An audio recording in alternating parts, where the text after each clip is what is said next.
Finance Minister Seth Terkper is expected to update Parliament tomorrow on the performance of the economy in a mid-year budget review. The presentation will be the first major policy statement since the economy started showing signs of recovery. But how well has the economy fared over the half year? This is today's big story with me, Nia Kofi Smatabe.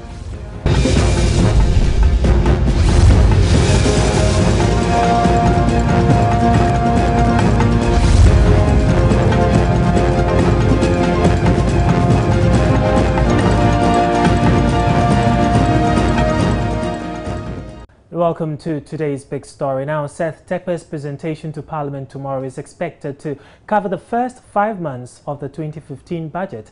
This period precedes the International Monetary Fund's review of the Ghanaian economy. You will remember that in 2014, government sought support from the International Monetary Fund, or the IMF, to help stabilize the economy. The first tranche of $114.8 million was made available to the country sometime in April this year. Now, some analysts have credited the IMF support program with a marked improvement in the performance of the cedi against the dollar. Well, earlier, Finance Minister Seth Terkper told Joy News what to expect tomorrow. A review is a review of policies, such as the one, we are talking about. We'll give further updates. It's a review, of the fiscal situation, which, because we are going to be using figures that are only a month away from when we did the IMF review, may not, change very much, and that means that the positive macro situation continues. So those are the things, and then we are going to give some updates, of some, specific projects, that we are also, undertaking, including government priority projects. It will be the usual mid-year, review of the macroeconomic situation, of the budget, and of the uses to which we are putting the taxpayers' money. But what is the country's fiscal situation right now, and has the taxpayers' money been put to judicious use? We'll get more updates on that when the Finance Minister finally addresses the House. But also, we'll be getting some answers from the minorities ranking person on finance, Dr. Anthony Akutose, and also we'll be joined by the head of finance at the University of Ghana Business School, Dr. Godfred Bokpin. But on the issue, for instance, of the appreciation of the cedi, we already have some comments, some analysts saying that it is not exactly, it will not help the export sector of the economy. We'll get a bit more into that, but we've been joined right now by Dr. Godfred Bokpin. Good evening, Doc, and thanks for your time. Yeah, good evening, and then good evening to your cherished listeners. Okay, so half year already for us. Let's start this way. What is your review or analysis of the performance of the economy? Okay, I think that the performance is a little mixed because there have been some positive development at the macro level. There are other developments as well that haven't gone well with us. But I think it will be important to also analyze the government performance in terms of the 2015 budget with a running headline, transformational agenda, right, securing the bright medium-term prospects of the economy. And this was predicated on 3 key, thematic areas. Okay. Yeah. One being institutional strengthening and deepening, promoting export-led growth based on a comparative advantage. The third one being anchoring development, natural development through prudent use of natural resources based on locally processed value addition. Along these 3 lines, if you want to assess the performance of the government, even though you can decompose this to also bring in other factors, I think that, yes, to some extent, we didn't have the fundamentals, the economic fundamentals to really pursue a transformational agenda as it was captured in the 2015 budget. But beyond that, I think we could be looking at certain positive developments in terms of the ongoing fiscal consolidation, which is beginning to bear some dividends, reflected also in the rate at which we are adding to the public debt, because the rate is going down. The rate at which we are borrowing is going down. You could also see that the revenue enhancing measures are bearing some fruit together with the expenditure restraint along those lines. We could also see some development currently or recently in the foreign exchange market in terms of the performance of the cedi. Yeah. Even though that in itself also presents certain concerns because of the big jump. Yeah. But again, to some extent, we could see that some positive development coming from that side. We could also look at the our public debt and then debt sustainability.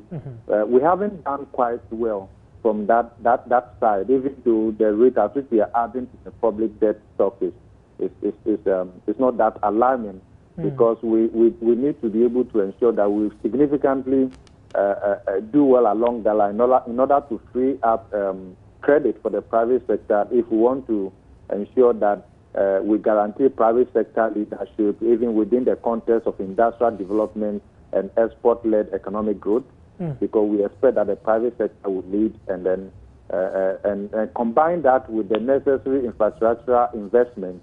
But because we have very limited borrowing space, we haven't done well along that line. Okay. The other line that they're also talking about, institutional strengthening and deepening, I would want to link that up with productivity enhancing reforms.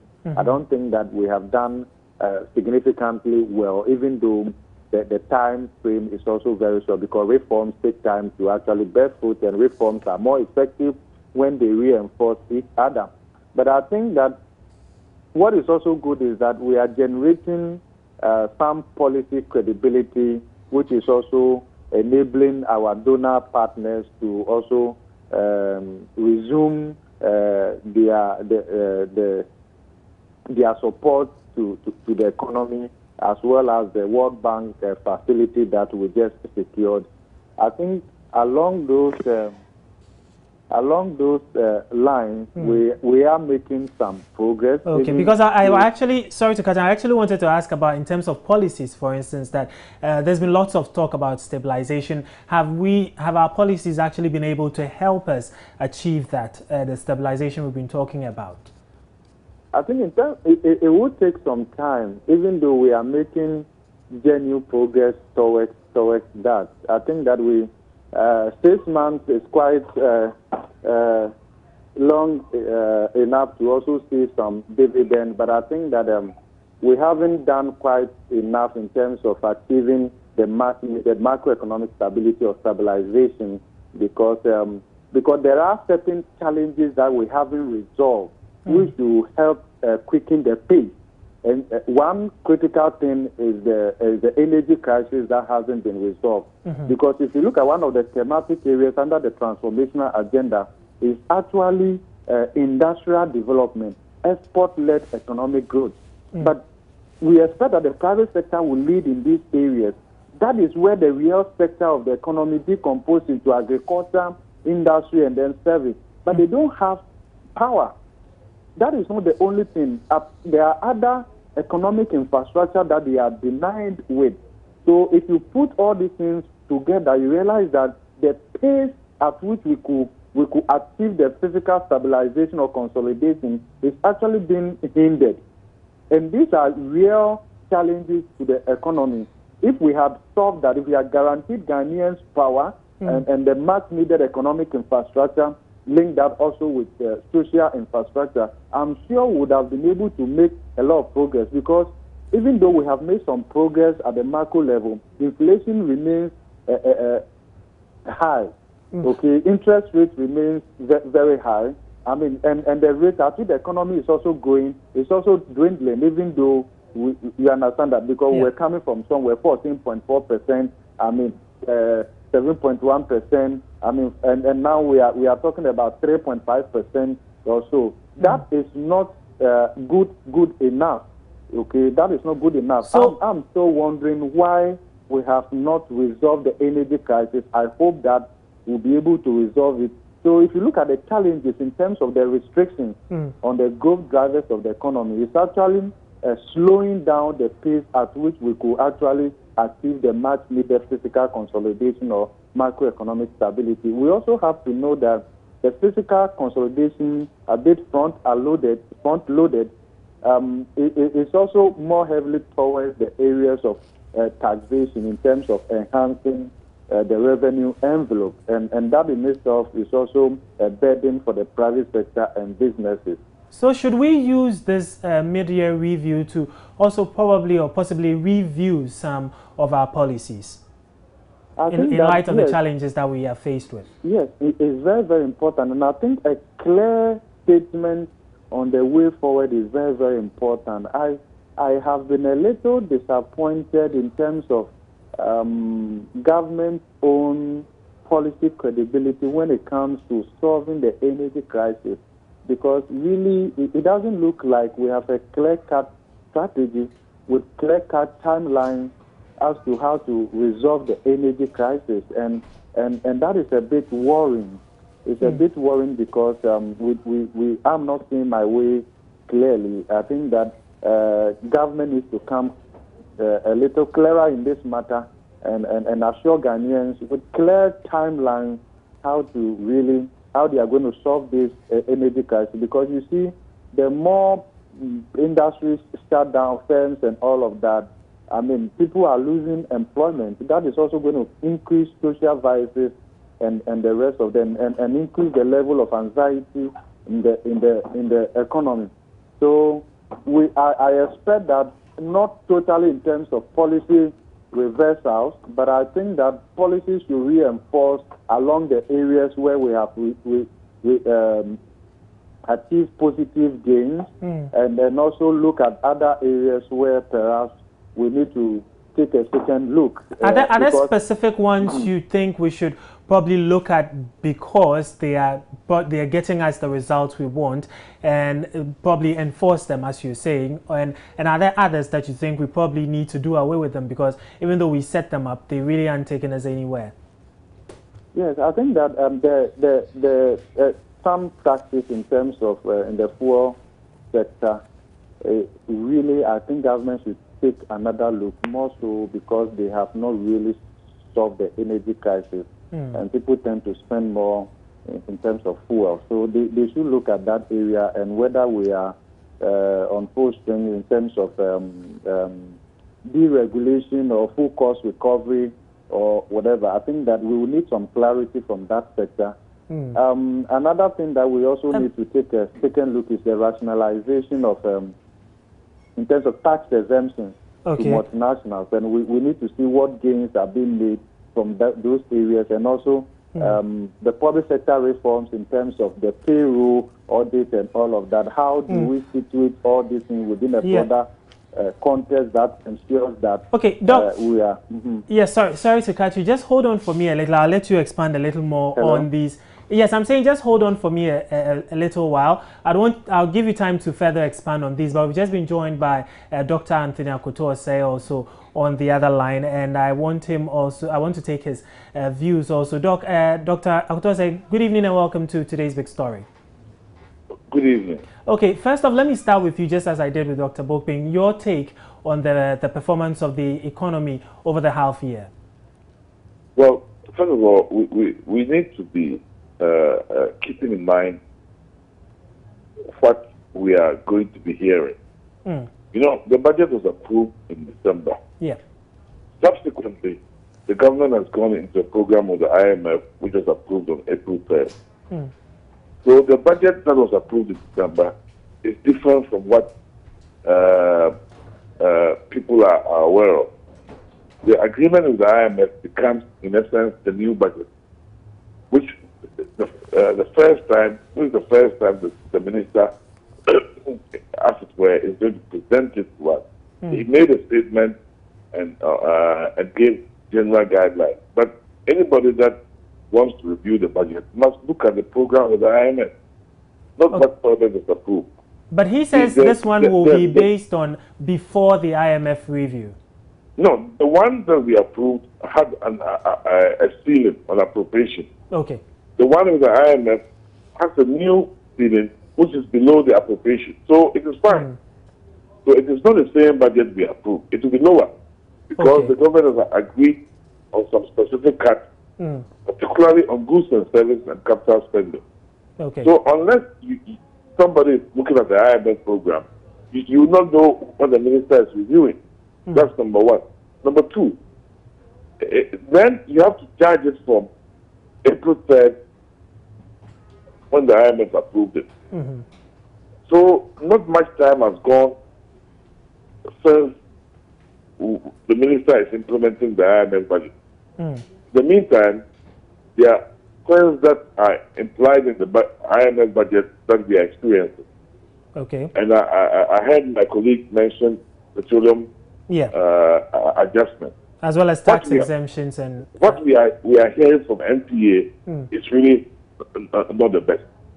You know, there's a law that governs petroleum prices.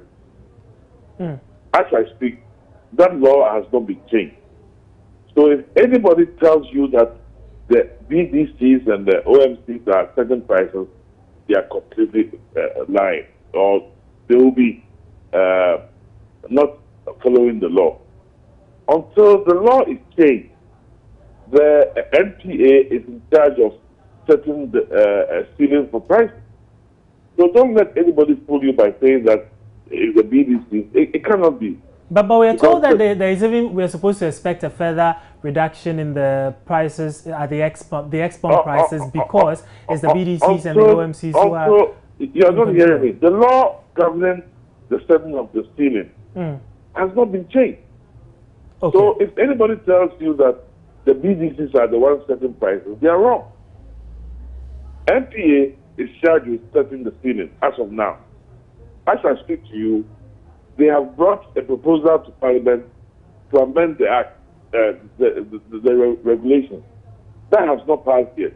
Okay. So we don't have what people are calling total deregulation. So which means the NPA still has a hand in the pricing. According to law, NPA must set the ceiling, the current law.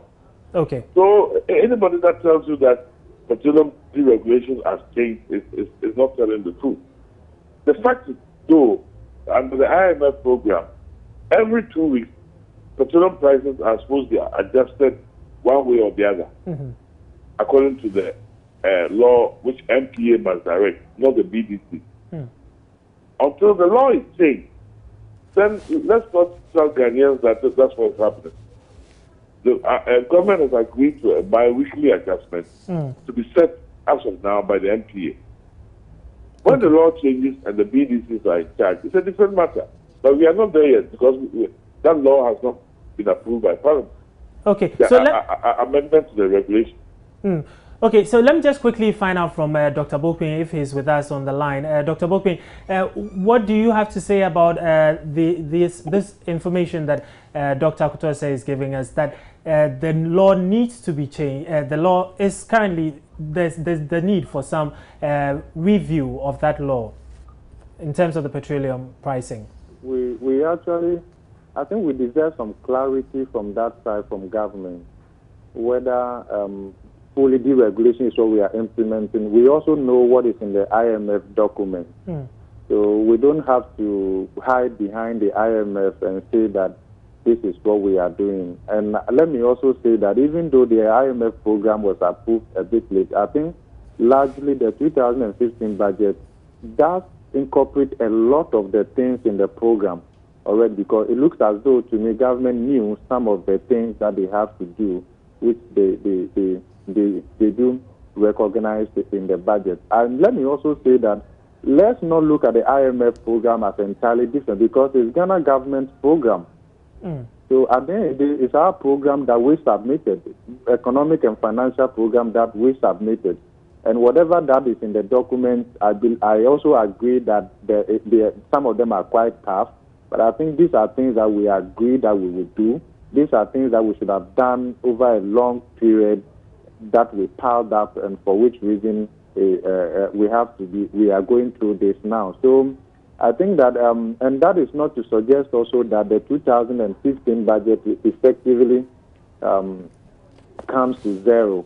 So I think it's just about integrating the two and seeing the way forward, because we know that we are, but Parliament approved the budget, and we know that certainly there will be some adjustments as they go along with the program, even though the ideal thing would have been to synchronize the two, and then so we have one broad document that we are working with. Okay, so sorry, I was going to Dr. Osei to ask him, since you say that the ceiling for the budget that you approved in December is slightly different from the one with the IMF program, then what expectations should we have for tomorrow's review? What Ghanaians don't know is the type of cuts that are in the IMF program. It is different from what government has approved. The government had to make some cuts on goods and services and capital expenditure. And that the global ceilings are known, but the details are not known. What the ministry has been doing is implementing, in anticipation of the IMF approval, has been implementing those cuts. So each sector is going to have some cuts in their budget. Okay. I think it's about 0.2% in terms of cuts for goods and services, and about 0.7% or so for capital expenditure. When you cut capital expenditure, what you are saying is that investments are going to go down, and so it's not surprising that the growth rate has been revised down to 3.5%. What we need to be keeping our minds on is the things like Bank of Ghana agreeing in the IMF program to do a zero financing of government in 2016. This year is 5%. That has implications for how the government is going to finance its budget deficit. It will have to borrow from domestic sources or foreign sources.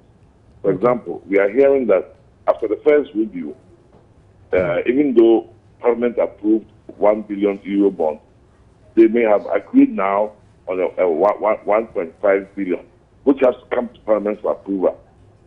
So I think that the government, in anticipation, is living within the cap. If the revenue, there were some prior measures the government had to take. For example, the 17.5% VAT on petroleum and those things. Yeah. Now they are part of the new budget.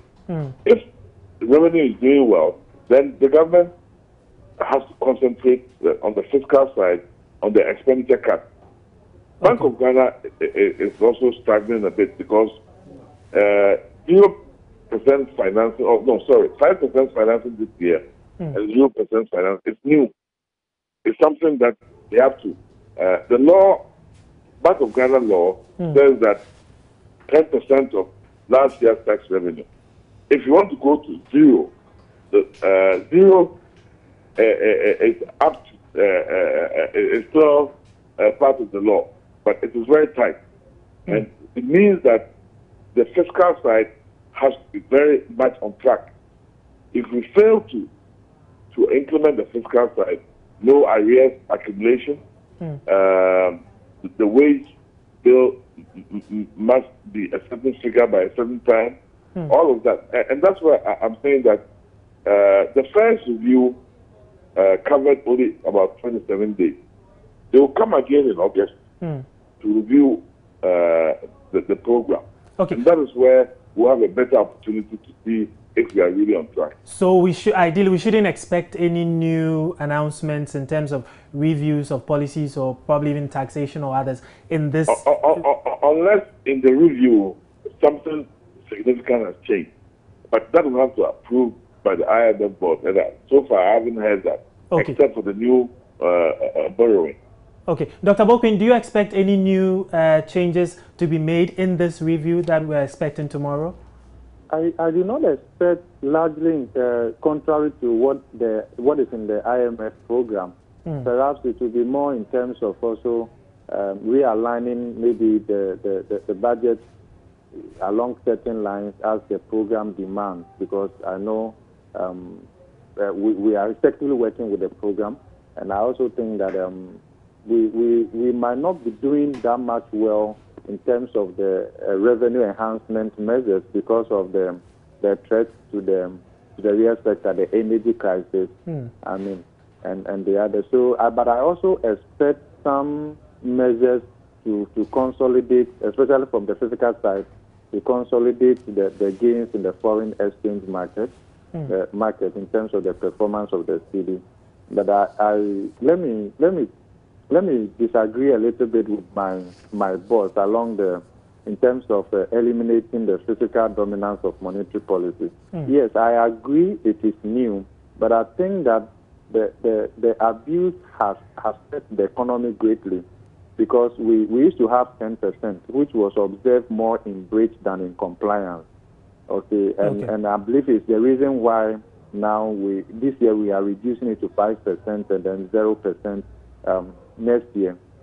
It's a challenge, and that should send a clear signal to government to live within its own means in terms of. So there's nothing wrong.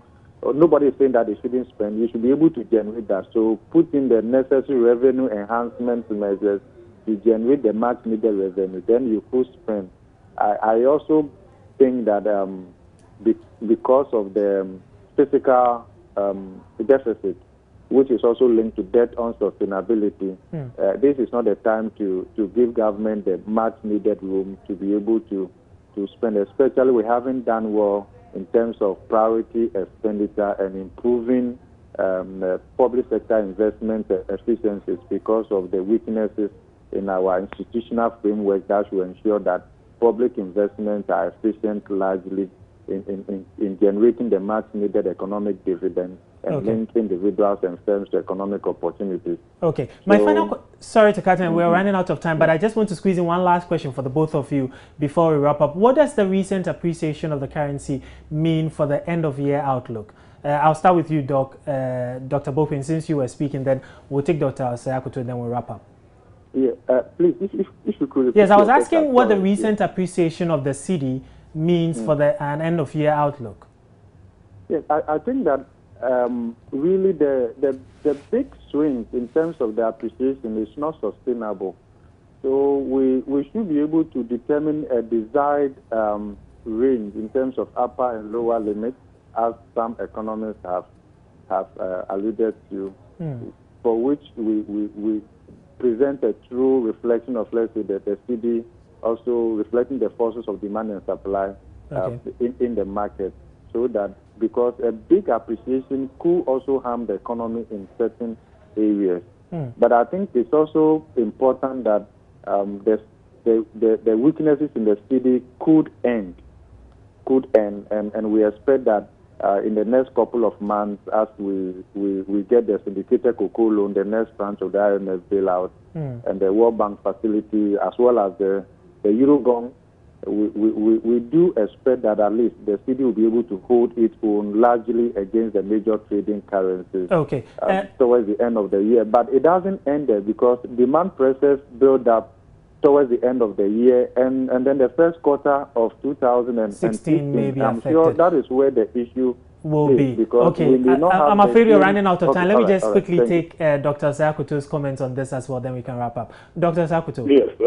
First, I mean, I'm not surprised about the issue of the cedi. I agree generally with the sentiment of my colleague. See, too high an appreciation could also have some consequences for some exporting sections of the economy. In the IMF program, it was programmed to intervene in the market to the tune of 700 million. So that's not surprising. After August, the government will have to build up reserves. And as my friend said,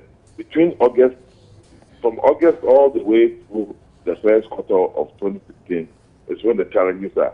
Once the cocoa receipts come in and the Eurobond comes in, then we have a challenge. So let's see what happens. Thank you very much, Dr. Anthony Osei Asare, minority spokesperson on ranking member rather on finance, and then also Dr. Godfred Bokpin, head of finance at the University of Ghana Business School. Thank you very much for your time with us on today's big story. That's where we wrap up today's big story, but we'll be back shortly with the Joy News Interactive. Stay with us.